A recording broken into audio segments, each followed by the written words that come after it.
Hey everybody, welcome to Here for the Long Run. My name is Jon. And I'm Amy.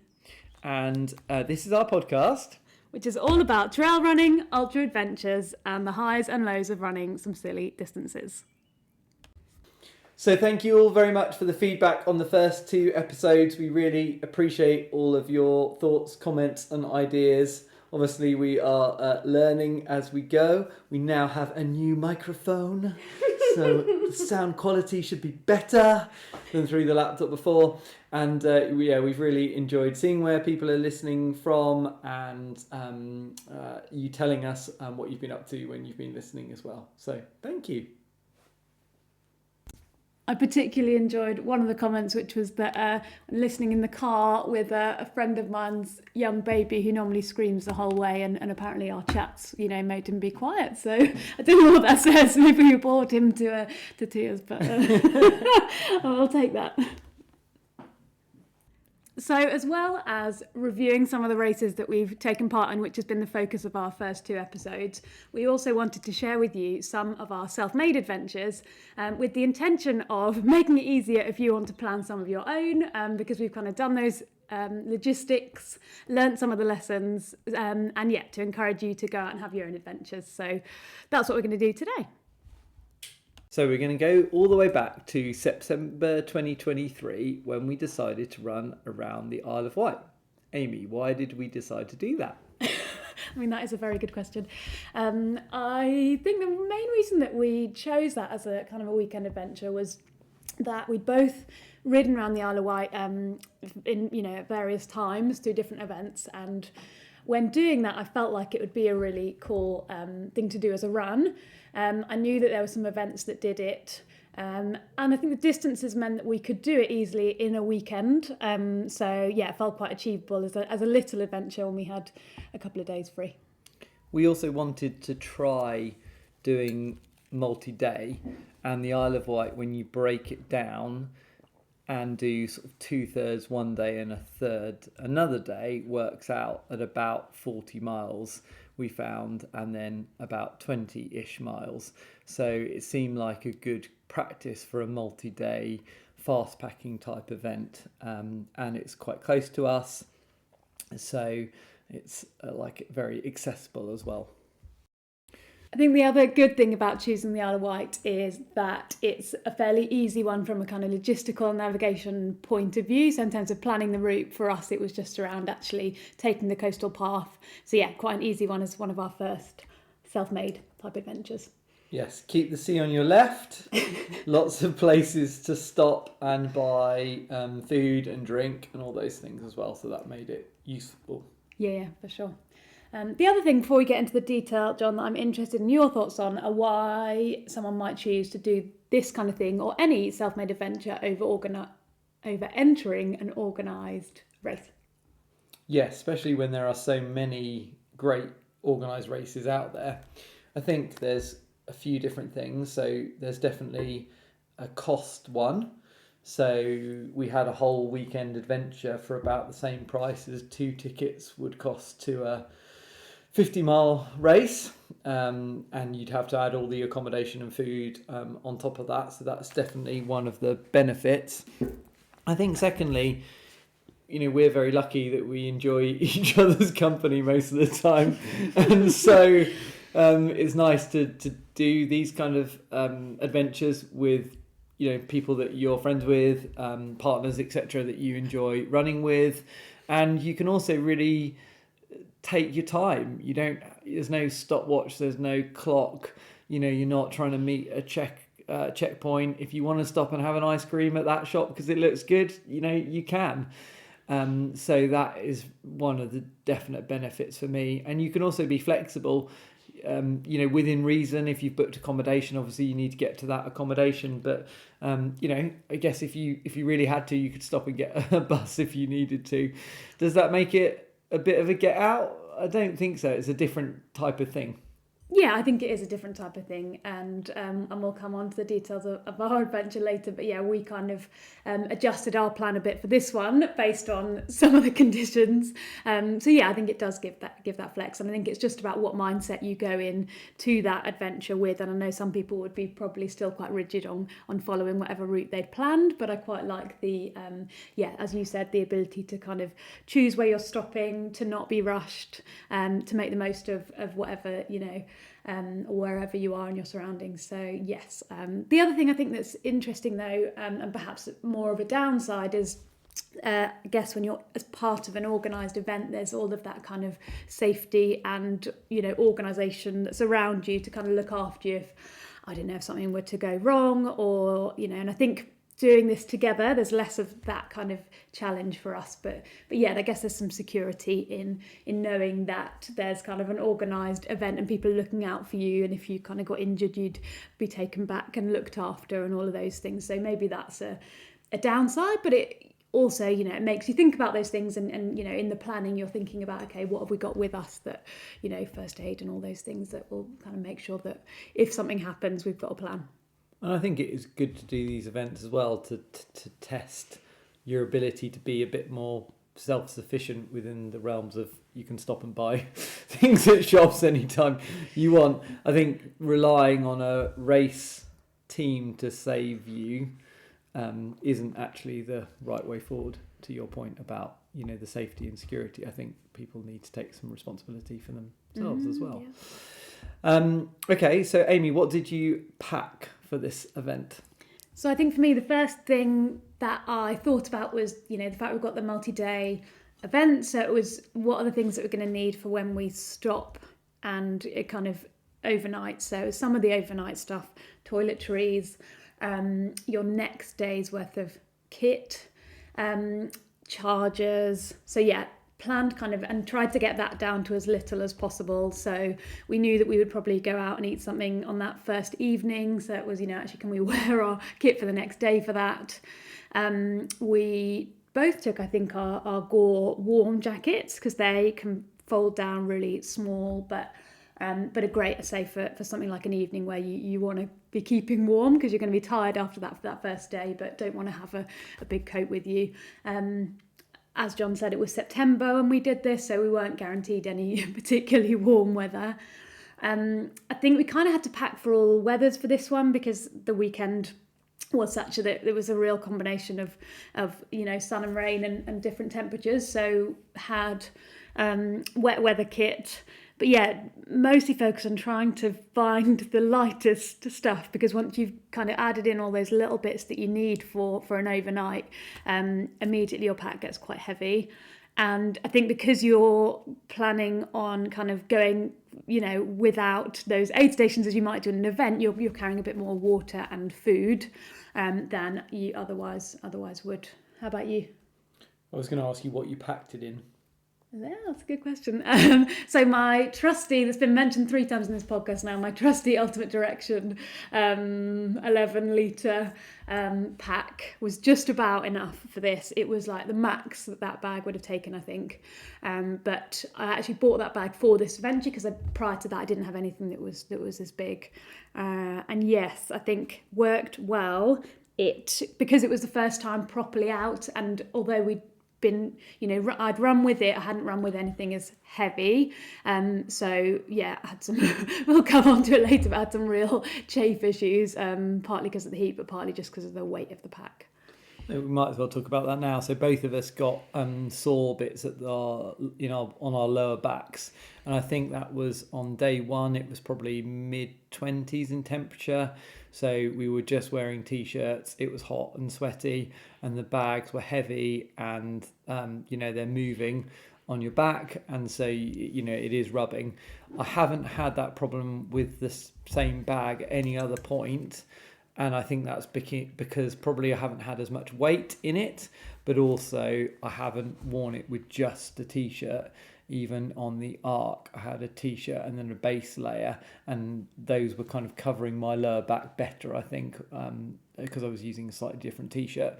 So that is also worth considering. Have you tried your bag or pack that you're going to use for your adventure? Have you tried it like weighted up? Do you know that it's going to sit comfortably and not bounce around and cause you any kind of aggravation? And I don't think I have anything else to add to your pack list. The Gore jackets, as Amy has said, are really good at being light and really warm. I would tend to worry that I would get cold in an evening on this kind of thing. I don't know whether I packed some longer trousers or some leggings to wear in the evening. I think I probably did, because I would have worried about being cold, and then just kind of layer up, base layer t-shirt and then the Gore jacket to keep warm, and then plan to just get an early night, so not staying out and hitting the town.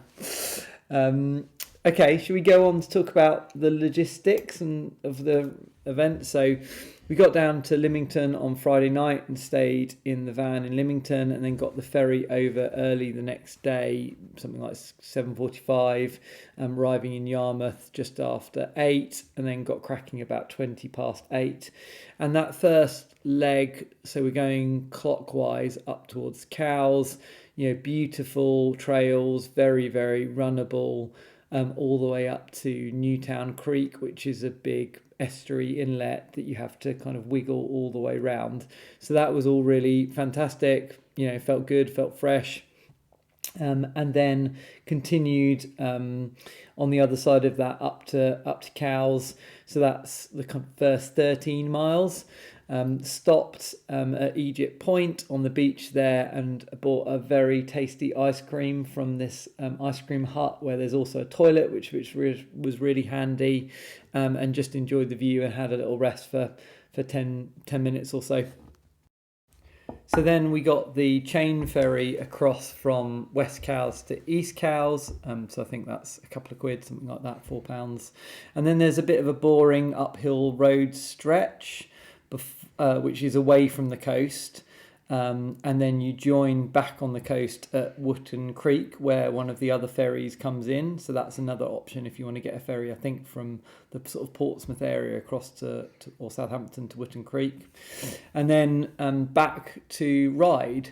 So that whole section takes another 10-ish miles. So we stopped for lunch at about 1:30, 2 o'clock in Ryde. Found a nice little cafe with good sandwiches and cakes on the seafront. Yes, called Craft, which I would definitely recommend. I think my reflection on that first section was that, prior to that kind of East Cowes bit, it's a really beautiful section. We were lucky we had really great weather. It was warm.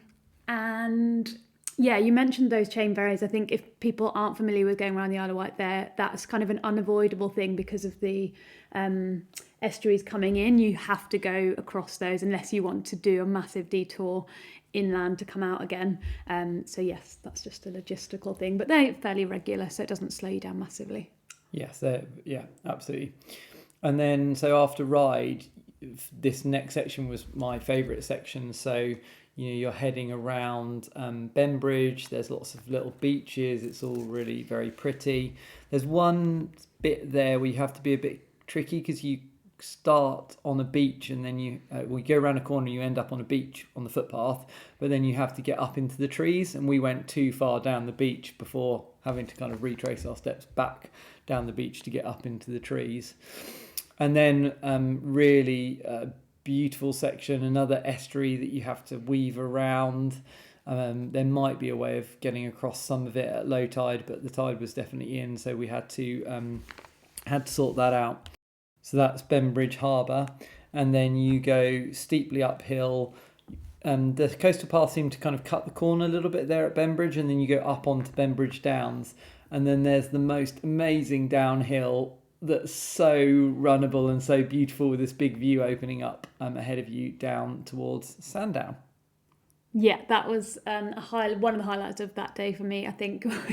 Probably because we'd also been powered by some cake that we had taken from that shop with us. The combination of that cake and then the view and the sunshine across and coming down that really runnable grassy down was it was great. So that's the point where you turn southwesterly, and so if there was a southwesterly wind coming in, which is obviously the kind of normal wind direction that we have in the UK, you'd start to feel it in your face then, and then you're really exposed to it for the whole of the bottom half of the Isle of Wight. So on a windy, wet, southwesterly day, maybe you might want to consider going the other way round, so going anti-clockwise rather than clockwise to get away from that. So we also a learning that we had at this point was that we had set ourselves a 40-mile-ish first day and a 26-ish mile second day. And so if you wanted to make the first day a little bit easier, then stopping at Sandown rather than at Ventnor on the first day would be the way to shave about 6 miles off. So Sandown comes, the main sort of town at Sandown comes at 35 miles. Ventnor, where we stopped, was 40 and a bit miles, 41 miles, I think. So that is something that our reflections say maybe that extra 6 miles kind of added to our fatigue levels the second day. Obviously, you're finishing sooner, so you've got more recovery potentially as well. So that's a kind of reflection of how we might do this route differently in the future. So the last 6 miles from Sandown to Ventnor, you're going along the coast path, obviously, but there are little chimes, bits where you have to kind of go down and back up again. There was also one bit of the route that was washed out, and I'm not sure whether it would have been repaired even a few years on, where you had to kind of go out on a little circuit around the fields and then back again. That probably added a mile or so. Yeah, that diversion was fairly unwelcome based on how my legs were feeling at that point. And I do remember that kind of the up and downs on that last section feeling tough on tired legs. So what were the stats from day one, Amy? So it was about 41 miles in the end. I think it would be slightly shorter if you didn't have to do that diversionary route, although I don't know if that's fixed. And in terms of the climbing, it's about 2,800 feet. And it took us about 9 hours, something like that. As a total. So we started, as we said earlier, about 8:25, and I think we didn't get there with the stops and stuff until maybe sort of 6 p.m, something like that. So we stayed in a little Airbnb that was attached to a pub called the Spyglass Inn in Ventnor, which worked really well, actually. It was really close to the pub, which was useful, although there's quite a lot of steps to get up to this little apartment, and so that felt tough at the end of that day, having had quite a few hills in that last section. I'm feeling quite tired, but it's right on the beach, and so because the weather was nice, we took advantage, albeit we didn't have any swimming kit, but we went down and did get our legs in the sea, which was nice before having dinner. We had an early night there. But it's a good stopping point, albeit, as Jon said, maybe a bit further around than perhaps we would recommend someone else doing it. So what were your highlights from day one, Amy? So I think for me, the highlights were, we were very lucky with the weather. It was really sunny, so we had a really beautiful day. And having done, as we said, the cycle ride before, that kind of takes a different route slightly because you're on the roads, you're more inland. So actually being able to take the really coastal route, and you're either really close to some beaches or running right alongside a lot of beaches for a huge amount of it. And there's, just a really nice variation in terms of the different terrain, but a lot of it is incredibly runnable. I say there's a decent amount of elevation across the day, but nothing technical. That just made it really enjoyable. Yeah, one of our reflections afterwards was that this is a really good training weekend for any of the 100-mile races like the South Downs Way or the Autumn 100 or the North Downs Way, which are all obviously South of England races. So the Isle of Wight, if you live in the south of England, should also be accessible. I love the different food you can pick up on an adventure, and having lots of excuse to eat cake is always great. So on day 2, we both woke up with slightly tired legs, I think it's fair to say, and the next sections are really quite straight. They're reasonably up from the sea, and you can see a long way into the distance, which maybe is a little bit off-putting at points.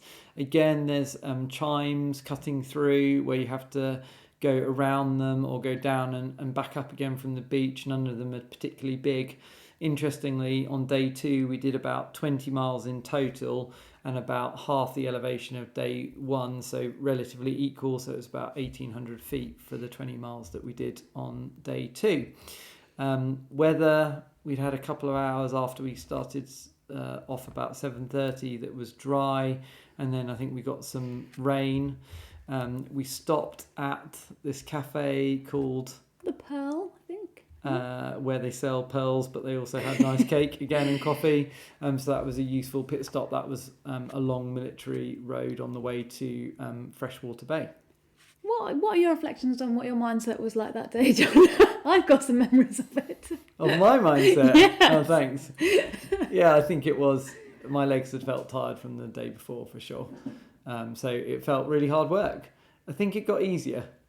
I think it did get easier as we went along. But yes, it was hard work. I think also the contrast, so we really had a weekend of two halves in terms of the weather, and my memory of it is that you were not at all enjoying the rain and the kind of storms that were coming through. So yeah, it just felt like a totally different day, different challenge. Yes, and I think you do kind of, what my learning was from doing that multi-day was, you start off and your legs feel really tired, but actually you just kind of do get into a bit of a flow, and it does feel better the kind of longer you go, and you're like, okay, this is my legs are like, this is what we're doing, that's fine. Yeah, okay, yeah. And then we got down to Freshwater Bay, and there's an opportunity to run, turn right and basically run up the river straight to Yarmouth, or you go up onto Tennyson Down. And at that point, there was a thunderstorm sitting above Tennyson Down that we could hear kind of cracking away. And given the tiredness of probably my legs in particular, now that Amy's reminded me of that, thanks, we went back up the river to Yarmouth. So I think it would be another 4 or 5 miles, something like that. I think it had been 26 miles-ish that we would have done if we'd gone up and around Tennyson Down. To give the complete circumnavigation, we cut the end corner off effectively and went up to Yarmouth. Yeah, and a decent amount of elevation that we actually cut off. And this is where, you can be flexible about those choices based on how you're feeling, based on the conditions.